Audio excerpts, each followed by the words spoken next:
24 hours ይሰራሉ 54 ዊክ ይሰራሉ 363 ዳይ ይሰራሉ that's the different እረፍት የሚባል የላቸውም አህያዎች ናቸው ከዛ ግን ብታያቸው ቤዝመንታቸው ኑሯቸውን እኮ ብታዩኮ ኑሮ መሰላችሁ እንዴ እንደ ቁጭራ እኮ ነው የሚኖሩት ደባል ከዛ ክላስሜቴ ከዛው ዘይ ጎሻሸራሉ አንዷን ይሰው ዛሬ እንዴ ነው የሚሉት ዛሬ ይዟት የመጣው እንደዛ ነው ዛሬ ይዟት የመጣው ሴት አከሌናታ ከዛ ደግሞ እሱ ኔክስት ደግሞ እሱ ይዟት ይመጣል አሜሪካ እንደዛ ናቸው ጉዳቸውን እናውጣላቸው ካልን እኮ እናውጣለን አንዱ ዛሬ ይዟት ይመጣል ቁረጡላቸው አንዱ ዛሬ ይዟት ይመጣና ይሄኛው ሲሸከሽክ ይሄኛው ያዳምጣል አንደኛው ሩም ያለው አንድ ላይ አይደለም የሚኖሩት ከዛ ማታ እኮ እንደዚህ ነበር ይዞ መጥቶ ሲያስጨዋት ነበር ማናት አከሌናት ከታወቀ ደግሞ ኔክስት ደግሞ ይሄኛው ይዟት ይመጣል አታፍርም ወይ እዚህ ቤትማ ትላንትና አድሪ አልነበረ ብላ ነው ሰተት ብላ የምትገባው ከዛ ግሩፑን በሙሉ በቃ ሼር አድርገዋለች እነሱ ስለኛ ሲያወሩ አንደን ስትሰማ መቼስ እንደኛ እንደዚህ አይነት ወሬ አቁመናል ብለን ነው እንጂ ታሪካቸውማ እነሱ ይበልጣል ዲሲማ ተውት ቁጭራ በሉት ዲሲ ማለት እንደው ምን ይባላል መሰላችሁ ቁጭራ ይባላል ቁጭራ ደባል ነው የሚኖሩት እታች አንደርግራውንድ ምናምን ቆሻሻኛ ጋር ቆሻሻ ምናስቀምጥበት የለም አንደርግራውንድ ሰው ይኖርበታል እዛ አንድ ልጅ እኮ ጉዳቸውን ማውጣት ጀምሮ ነበረ እንዴት አድርጎ ልጁን የት እንደጠፋ እናቅም እንጂ የዞረ የሄደ ቤቱን እየቀረጸ እያወጣ ያሳይ ነበር ግን አንዳንድ የራስ ቆሻሻ አይታይም ገባችሁ እንጂ ዝም በይ አረተ ትላለች እንዴ አይ እውነታው ይሄ ነው እናንተ እውነታው ይሄ ነው አሁን እኛ እንደዚህ እንላለን ዮኒ ማኛ ሶፋ አትቀይርም ዮኒ ማኛ ሁሉም አንድ ናቸው አሜሪካን ሀገር እኮ በጣም በኮንፊደንስ ቤቷን የምታሳየው እኮ አንድ ሴት ናት እስቲ ቤታችሁን አሳዩን ባቸው አሳዩአችሁ እሱንም ልንገራችሁ በነገራችን ላይ ቤቱም የነሱ አይደለም ኢቭን አልጋው ራሱ የነሱ አይደለም አብረው ነው የሚከራዩት እኛ ጋር እንደዚህ ብሎ ነገር የለም ከጤና አንፃር ማለት ነው ቤቱን ባዶውን ነው የምትከራዩ ኢቭን ራሱ ይሄ የሚቀባውን ራስሽ ነው የምትቀቢ ጀርመን ሀገር ውስጥ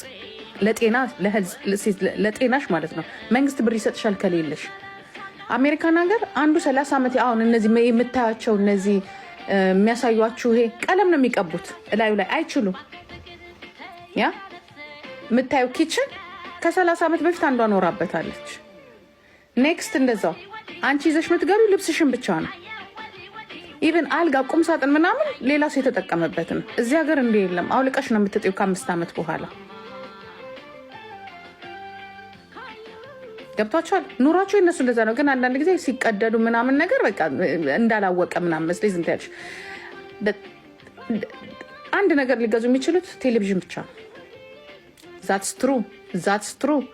that's true ምንም አትነፋረቂ ቤት ስትገዢ ብቻ ነው ቤትም ስትገዢ የሰው ቤት ከሆነ ከገዛሽ ከነ ኪችኑ ነው የምትገዢው የሸጠልሽ ሰው አትለውጡ ስሚ ታምኛለሽ ጀርመን ሀገር ለእቃ መግዣ እንደሚሰጠን ለእቃ መግዣ ቤት ስትቀይሪ ለቁም ሳጥንሽ ለአልጋሽ ለልጅሽ ምናምን ነገር ብር በባንክሽ ነው የሚገባው አንቺ አሜሪካን ሀገር እኔ እኮ ሙቭ አድርጌያለሁ ከአትላንታ ወደ ዲሲ ታረጋለሽ ሻንጣሽን ይዘሽ ብቻ ነው የምትሄጂው is not wrong of information 99% is not wrong of information 99% ሄዱና ምታታ 99% ምናምን 1% ቤት ስትገዙ ዝም በይ ደዛ ተቀደጀ ደዛ እከክ እናቃችኋለን ቤት ስትገዢ ምናምን ነገር ለዛው ይሄ ካርቶን ቤትሽም ማለት ነው ጀርመን ሀገር አንድ ቤት የሚገዛበትን ያንቺን አይነቱ 7 ይገዛል አሜሪካን ሀገር ያላችሁን ቤት እነን ታምናላችሁ በፕራይስ እና ላይፍ ስታይል በፍጹም ከኛ ጋር ልትግባቡ አትችሉም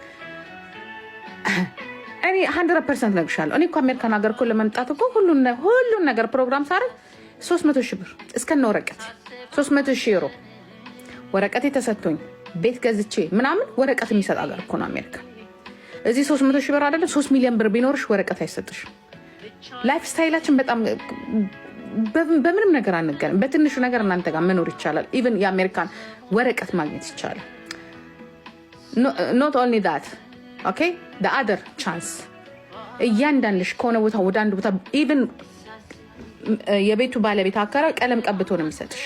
አንቺ ገብተሽ የፈለግሽውን ከለር ማድረግ አትችይም፣ ህጋቸው ነው። ይሄ ዘርቤ ደዛ ቀዳዳ ከሌላችሁ ከእናንተ አንድ ነገር ምን እንደሆነ ታውቃላችሁ? 24 hours ትሰራላችሁ፣ ቻንሱ አላችሁ፣ ታክስ ልትከፍሉም ትችላላችሁ ምናምን። እዚህ ሀገር ትላንትና ገና ህግ ወጣ አንድ ሰው እንደፈለገው ሰዓት እንዲሰራ። ኢቭን ከ8 ሰዓት በላይ መስራት አንችልም እኛ ለጤናችን ተብሎ ማለት ነው። አየሽ ጀርመን ሀገር ከ8 ሰዓት በላይ ምናልባት ሚኒመም በሳምንት 1-2 ጊዜ ሚኒ ጆብ ይፈቀድልሻል በነፃ ሳይቀረጥ።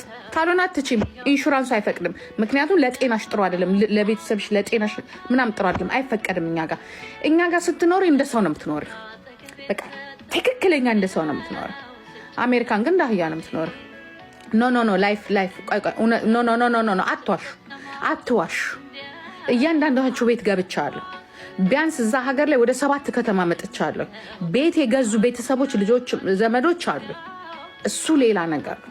ለዚያም የእንጨት ቤት እንደዚህ በቃ አንዳንዴ እንዲታያላችሁ ቀዳዳ በሙሉ አር ዩ ሲሪየስ ያ ቤት የሚሰሩ ትክክለኛ ኢትዮጵያኖች ሆነው ትክክለኛ ቤት የገዙት ሚሊዮነሮች ናቸው። ቤት ገዝታ ከሌ ምናምን የእንጨት ቤት ነው ይኸውላችሁ። የሆነ በቃ የሆነ እንደዚህ እንዲህ አይነት ቤት የሆነ አሜሪካ በጣም ሰፊ ነው ነገራችን ላይ። የሆነ በቃ በጣም በቃ ሜዳ ነገር ኢቨን ራሱ የሆነ ከብት የሚኖርበት ነው የሚመስላችሁ አንዳንዱ ሀገር፣ በተለይ አትላንታ የሚባለው ያረብ ጌቴ ወደ ከተማ ወደ መሀሉ ካልሆነ ሲቲው ካልሆነ በስተቀር እኛ ሀገር ሲቲ ምናምን በጣም ልዩነት የለውም። ትንሽ ናት፣ ሲቲ ናት። ግን በስነ ስርዓቱ ኳሊቲ ደረጃውን የጠበቀ ምናምን ቤቶች ናቸው ያሉት። አሜሪካን ሀገር ሄዱ እናቴ በቃ ሜዳ ለጥ ያለ ሜዳ ለጥ ያለ ምናምን ነገር ነው። ከዛ ቤት ተብሎ ምናምን ነገር የሆነ ቤት አለ እንዲህ ያለ ምናምን ነገር እንጨት ነው፣ የእንጨት ቤት እንድታርጉት ይኸውላችሁ። አሁን የኔ ይሄ ስቶን ነው፣ ስቶን ቋ ይላል። ከዛ መኪና ማስቀመጫ፣ ከዛ እሱ ቤት ነው። በቃ በሀገሩ ቤት ነው። ስንት ሺህ ብር? 200,000 300,000 ትልቁም 400,000። ግን ትክክለኛ ቤት ደግሞ የገዙ አሁን ለምሳሌ አንድ ቤት ይቼ ነበር አሁን 2020 ላይ። ከዛ በፊትም 2016 ከቤተሰብ ጋር የሄድኩበት ደግሞ ሌላ አለ። እነሱ እንኳን ነጮች ከዚህ የሄዱ ጀርመኖች ናቸው። ኦኬ የነሱ ዶክተሮች ናቸው እናቴ። የነሱ በጀርመን ስታንዳርድ አይነት የተሰራ ቤት ነው የሚመስለው። ገዝተውት ነው ወደ $1 ሚሊዮን ገዝተውት ነው።